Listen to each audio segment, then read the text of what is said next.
Olá! Bom, eu vou responder outra pergunta que foi feita no canal neste vídeo. A pergunta foi a seguinte: como que, quando você está entrevistando, então essa pergunta foi feita quando eu botei o vídeo de como entrevistar nos Estados Unidos, algumas dicas de como entrevistar, como é o processo seletivo, que a maioria tem telefone e presencial. Então a pessoa perguntou se dá pra ver que a pessoa que tá entrevistando você não tá mais interessado e como agir nessas situações. Bom, é bem fácil se você... Bom, vamos dizer assim, é fácil e difícil. É fácil se você já tá treinado a entender o que é o desinteresse e como ele se manifesta. É difícil porque você também não quer pensar que foi desinteresse e na verdade é só o jeito da pessoa falar, principalmente se você tá por telefone. Então a minha dica é assim, no começo ou na dúvida, considera que a pessoa tá interessada. No telefone, o que você deve fazer se você chegar naquele momento e falar assim, nossa, ele já não tá me interessado, ou eu falei alguma coisa e pronto, acabou o interesse. Nessa hora, você tem que pensar assim, o melhor que você vai conseguir dessa entrevista vai ser o contato daquela pessoa te entrevistando. Então você ainda tem a ganhar. Então a minha sugestão é assim, se você bateu a certeza que você não tá indo bem, ou que a pessoa do outro lado da linha falou alguma coisa que você não tá indo bem, termina a entrevista, se a pessoa cortar a entrevista no meio, agradece, manda uma mensagem agradecendo e na mensagem agradecendo você fala, olha, eu gostei muito da entrevista, gostaria de adicionar você no meu LinkedIn, né, tá aqui se tudo bem com você, nessa hora você provavelmente já tem o e-mail da pessoa ou já consegue achar ela na ferramenta, adiciona ela e pelo menos você ganhou essa conexão, que daqui a alguns meses, eu garanto pra você, meses ou quando você for pedir de novo emprego, ela não vai lembrar, tá? E assim, quando é o recrutador, às vezes ele passa informação para outro recrutador. Então, chances são que a próxima vez que você contatar essa pessoa, pode ser que ela não seja recrutadora e ela passe para outro recrutador. Então, tem muitas chances de você ter benefício e de ter essa pessoa como contato. Se você tá numa entrevista cara a cara, que são geralmente ou pelo Skype, se você tá ainda no Brasil, ou se você tá entrevistando, você tá numa cidade, tá entrevistando pra outra cidade, outro estado, ou cara a cara presencial, geralmente o que a gente faz quando tô entrevistando é assim, se você é o primeiro ou o segundo, a ideia é assim, quando você tá no painel, que, vamos dizer, eu vou entrevistar e eu sou a segunda entrevistadora, o meu acordo com os outros dois entrevistadores que estão faltando, vamos supor que você tinha 4 no total, é que se eu achar que você não tem potencial, eu aviso o RH e o RH vem e fala que você não vai continuar para salvar o seu tempo e para salvar o tempo das pessoas que estão no painel. É muito difícil isso acontecer. Eu nunca fiz isso. Eu tenho um acordo, mas eu pessoalmente não fiz. Mas eu já tive pessoas que fizeram. Eu era a terceira ou a quarta, e aí já veio e falaram: olha, não tem, sabe? Pelo telefone era 10, presencial tá 2. Então, é nesses casos em que tem alguma coisa que deu errada. Às vezes é do dia, é da situação. Eu já tive dois fatores que aconteceram com pessoas que eu tava entrevistando que eu achei bem interessante, que eu vou dar a dica pra tirar um pouco do peso do ombro de quem tá entrevistando, principalmente como segunda língua.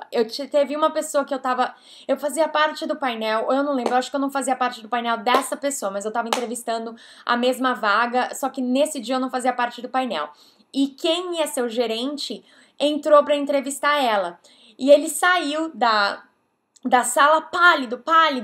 Aí ele veio e falou assim, Camila, você pode conseguir um copo d'água? Eu falei, claro. Fui na cozinha, peguei um copo d'água. Aí ele falou assim, a minha candidata desmaiou.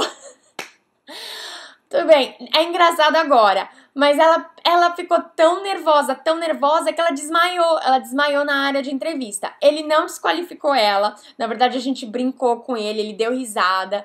Continuou o painel. Eu acho que ela foi até contratada, que eu lembro que depois a gente brincava com ela, falando que não era pra... que não era se ela tava tudo bem, se ela podia ir em reunião pra ela não desmaiar. E se eu não me engano, o que aconteceu não foi só nervoso, eu acho que ela correu no dia, ela tava um pouco atrasada e tava um pouco mais quente. Olha que falar que tava um pouco mais quente em São Francisco, né? Devia até 15 graus, 16 graus. Mas eu acho que ela hiperventilou e ela não passou bem, foi no total. Mas a gente sempre brincou falando que era a pressão e ele sendo malvado. E ela mesma assim conseguiu um emprego. A segunda entrevista foi uma pessoa que eu tava entrevistando pra trabalhar comigo. E ela entrevistou o painel inteiro. E quando ela tava conversando comigo, porque geralmente eu faço uma entrevista um pouco mais aberta e eu converso com o candidato só pra ver como a pessoa é no dia a dia, principalmente se vai trabalhar direto comigo ou vai trabalhar sob minha supervisão. Eu sempre tento fazer um pouco mais de conversa. E aí eu vi que ela tava um pouco calada, não tava engajada muito, e eu perguntei pra ela se tava tudo bem, o que sabe, como é que tinha sido o final de semana dela, e ela falou que ela tinha tirado o siso, e ela tava em muita dor. Quando a gente foi quando a gente foi discutir o painel, o meu chefe, que ia ser também, que ia acabar sendo o diretor dela, falou que ele ele gostou dela no telefone, mas que presencial ele achou que ela tava muito tímida. E eu levantei a mão e falei assim, bom, pode ser que é porque ela tava com dor nos dentes do siso. Quando eu falei isso, todo mundo que tava no painel falou, nossa, eu não sabia, coitada. Então, o que o meu diretor fez? O meu diretor ligou pra empresa que tinha apresentado ela, que ia ser um contrato, e falou, olha, eu descobri através da Camila que ela tinha operado o siso. Quando é assim, pode falar, pode remarcar. Às vezes as pessoas não querem remarcar porque elas têm medo que tem vários candidatos na linha e um dia que elas remarcam, as outras pessoas estão na frente em termos de pensamento. Então, o pessoal às vezes não gosta de remarcar. Então, ele falou, olha, você podia ter pedido para remarcar numa boa, mas eu entendo. A gente gostaria de trazer ela mais uma vez para eu entrevistar ela, para eu ver se realmente isso era associado. E deu que ela voltou 2 dias, 3 dias depois, quando não tava mais doendo, entrevistou só com o meu diretor. E até eu lembro que eu passei eu passei por ela e até o meu diretor falou, olha, você tem que agradecer ela se você conseguir esse trabalho, porque foi a Camila que falou que você tava com dor no siso. Porque se ela não tivesse falado, a gente teria achado que você não estava engajada, não estava interessada. Então, por que eu contei essas duas histórias? Uma é pra mostrar que coisas acontecem, pessoas, sabe, coisas acontecem, tá fora do seu controle, que nem a menina que desmaiou, e que entende, porque depois que ela acordou, explicou, assustou todo mundo, mas foi explicado. E segundo, são coisas que você pode controlar, que é você falar a verdade. Então, se você tá agendado pra uma entrevista e você tá com muita dor no dente, você pergunta pra mim, ela fez certo? Ela fez certo. Eu acho que sim. Eu acho que eu, no lugar dela, também teria tentado ir na entrevista, sabendo que às vezes é bem competitivo e um dia de atraso na sua entrevista pode mudar. Isso depende muito da vaga, tá, gente? Eu só tô dando um exemplo. Mas, por outro lado, eu também perguntaria pro recrutador, olha, é muito ruim remarcar, e eu já tive que remarcar a entrevista também, porque coisas aconteceram que não estavam sob meu, que eu não pude controlar, como por exemplo o prédio na frente do meu pegou fogo e eu fui desalojada por 2 dias, não tinha roupa pra entrevistar, como é que eu vou entrevistar? Não vou, falei pra pessoa, olha, eu vou vir de blusão, tudo bem, se fosse uma startup tava tudo bem, mas não era uma startup naquele sentido, ela não era que eu podia sair, vir entrevistar de casaco e chinelo. Eu falei de como se vestir pra entrevista e sim, no dia a dia até você pode, mas na entrevista é sempre você se vestir um pouquinho melhor. Eu falei, olha, não tenho maquiagem, não tenho nada, os cabelos estão sem lavar faz 24 horas, aquelas coisas. Então, eu falei a verdade e ela segurou. Eu fiz a entrevista e fui oferecida o emprego, mesmo que eu tive que passar 3 ou 4 dias. Nesse caso, eu não tinha o que fazer, não, sabe? Não dava pra eu aparecer. Eu achei que se eu fosse assim nessa entrevista, eu ia ter desvantagem. Então, eu fui. E por que eu falei isso? Eu falei isso que é pra mostrar que, assim, se você tiver alguma coisa durante a entrevista que você sentir que a pessoa não está interessada, continua a entrevista e se for alguma coisa que você fez ou alguma coisa que tá te perturbando, seja honesto. Fala, olha, eu tô com dor, hoje eu não tô me sentindo bem. Se você não quer falar pra pessoa te entrevistando, fala pro recrutador pra ele repassar essa mensagem. Voltando, porque eu sei que eu saí super longe da pergunta. Voltando. Se você tá cara a cara e a pessoa mostra desinteresse, ou se o RH vem pra você e fala, olha, aconteceu alguma coisa, as tuas últimas pessoas não vão te entrevistar, o que é código para as pessoas que te entrevistaram até agora não acham que você vai passar para a segunda fase, agradece. Com a mesma mentalidade que eu falei do telefone, o seu objetivo agora é outro, o seu objetivo é manter uma boa impressão. Não existe uma pessoa ruim para o trabalho ou um trabalho ruim para a pessoa, tá? Existe, é como emprego, é que nem você sair e ter namorado e sair no dating que eles falam. Você não vai namorar todo mundo que você sai, vai num jantar ou sai pra uma balada. Você não vai namorar todo mundo e muito menos casar todo mundo. Então o emprego é mais ou menos isso. O emprego é assim, nem todo mundo vai se dar bem com todo mundo. Você provavelmente vai conseguir bastante entrevistas, que são o que eu falo que são os dates, né? Você vai um jantar aqui, até 2 jantares, 3 jantares, mas não necessariamente vai virar um namoro. Precisa ter aquela spark, né? Precisa ter algumas coisas tudo funcionando bonitinho pra virar namoro, pra se virar uma oferta de emprego. Então não fica desiludido, não fica chateado se de repente a pessoa for lá e resolver cortar o jantar pela metade, pedir a conta antes do que você estava esperando. Pode ser que você estava curtindo o jantar, mas ela não estava. O que significa? Significa que ela não vai ser ao seu namorado, a sua namorada. Mesma coisa, significa que você não vai ter, provavelmente não vai ser oferecido aquele emprego. Mas significa que aquela outra pessoa não pode ser seu amigo? Não. Vocês provavelmente podem se voltar a falar, vocês podem virar colega. Então lembre-se, a meta quando você acha que o seu emprego que a sua entrevista está indo por água abaixo, é assim, eu quero terminar numa boa nota, eu quero que eles lembrem de mim como alguém que chegou nessa parte, nessa etapa, e que possivelmente, se tiver outra abertura, que todo mundo fala que eles vão entrar em contato com você, mas eu vou falar a verdade, não é a verdade, tá? Eles botam você no banco de dados, se você vê uma vaga aberta que você gosta, manda de novo o seu currículo, porque é muito difícil o recrutador ir atrás de pessoas que eles já entrevistaram ou pessoas que estão no banco de dados. É muito difícil, porque eles assumem que essas pessoas já estão com outro emprego, vai custar mais caro eles tentarem ir atrás dela. Então, desencana se você achar que você tá no banco de dados e a pessoa vai entrar em contato com você. São muito poucos recrutadores que fazem isso. Os que fazem eu sempre acho o máximo e falo, nossa, isso é muito legal da sua parte, mas são muito poucos. Então, lembre-se que eles vão esquecer depois de um tempo e que geralmente a vaga vai ser provavelmente com outro grupo, então você vai ter chance de fazer tudo de novo. Então, se a entrevista tá indo por água abaixo ou foi por água abaixo, a sua meta muda, é de terminar num bom tom e de pegar e de pedir o contato para colocar na sua lista de contatos. Algumas dicas de como você pode virar a entrevista, virar a mesa e se dar bem. É aquela cartinha de thank you. Se você terminou o seu painel, 4 pessoas, mas você falou, nossa, a última não foi bom, ou cada um deles eu achei que não estava indo maravilhosamente bem, aquele thank you e-mail para você vai ser ouro, vai ter que ser muito bem feito. Para quê? Para você mostrar, porque claro, por escrito às vezes é até mais fácil colocar seus pensamentos no papel, é mais fácil por escrito passar os seus pensamentos, principalmente se você está usando uma segunda língua.